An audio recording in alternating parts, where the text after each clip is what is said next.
अस्सलाम वालेकुम गाइस, बिना टाइम गए ब्लॉग को करते स्टार्ट। और आज हम बैठे हैं तीनों भाई, हम जा रहे हैं मस्जिद में प्रोग्राम। तो सदाम भाई का कर रहे हैं वेट। तभी सदाम भाई आ जाते हैं और हम रवाना हो जाते हैं सीधा मस्जिद की तरफ। तभी रास्ते में अमन बोलता है कि गाड़ी घर पे खटकानी है और कोई काम है। फिर हम सीधा आ जाते हैं मस्जिद के पास। और मस्जिद आज माशाल्लाह बहुत खूबसूरत लग रही थी। फिर नमाज़ पढ़ के सारा प्रोग्राम ख़त्म करके हम बाहर आ गए थे। तभी छोटे भाई थे हमारे, वो चाय का प्रोग्राम रखा था। फिर हम मस्जिद से सीधा घर की तरफ रवाना हो गए। तो हमें जाना था सीधा अपने स्टॉपेज। तभी अमन और आशिक सभी आ गए थे। तब तक आप देखते रहना एंड तक। तभी देखा तो वॉलीबॉल का मैदान सुनना लग रहा था। आई लव जाम सर के पास कोई नहीं था। फिर हम सीधा आ गए अपने ऑफिस। फिर इमरान भाई को कॉल किया, अभी कुछ लेके आना। तभी इमरान भाई हमारे लिए कुछ लेके आ गए खाने के लिए। तभी आशिक पानी लेने गया था, आशिक भी पानी लेके आ गया था। फिर हमने बोला सन्नी चाय बना ले।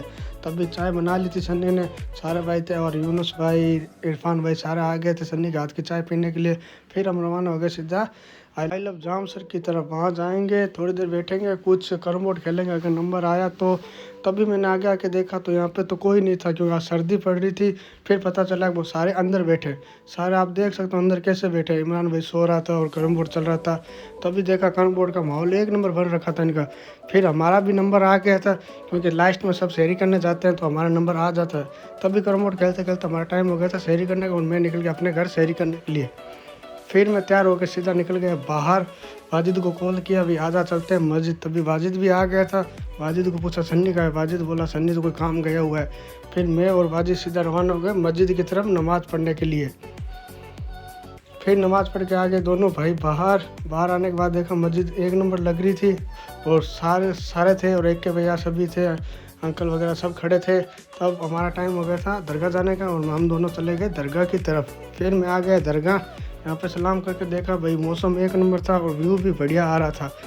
फिर मैं बैठ गया थोड़ी देर बाहर दरगाह के और वाजिद को देखा। वाजिद वहाँ पे खड़ा था और मौसम का आनंद ले रहा था दरगाह के बाहर। फिर मैं हम रवाना हो गए दोनों भाई अपने घर की तरफ। थोड़ी देर जाएंगे आई लव जाम सर की तरफ बैठेंगे, तब तक हो जाएगा हमारा इफ्तारी का टाइम।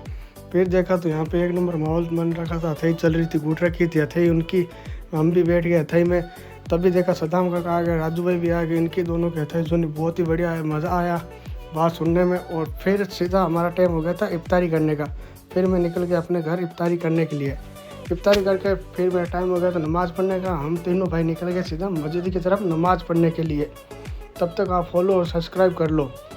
फिर नमाज़ पढ़ने के बाद बाहर आया तो बाहर आके देखा तो मस्जिद भी खूबसूरत लग रही थी और सारे भाई भी खड़े हुए थे, सन्नी भी आ गया था।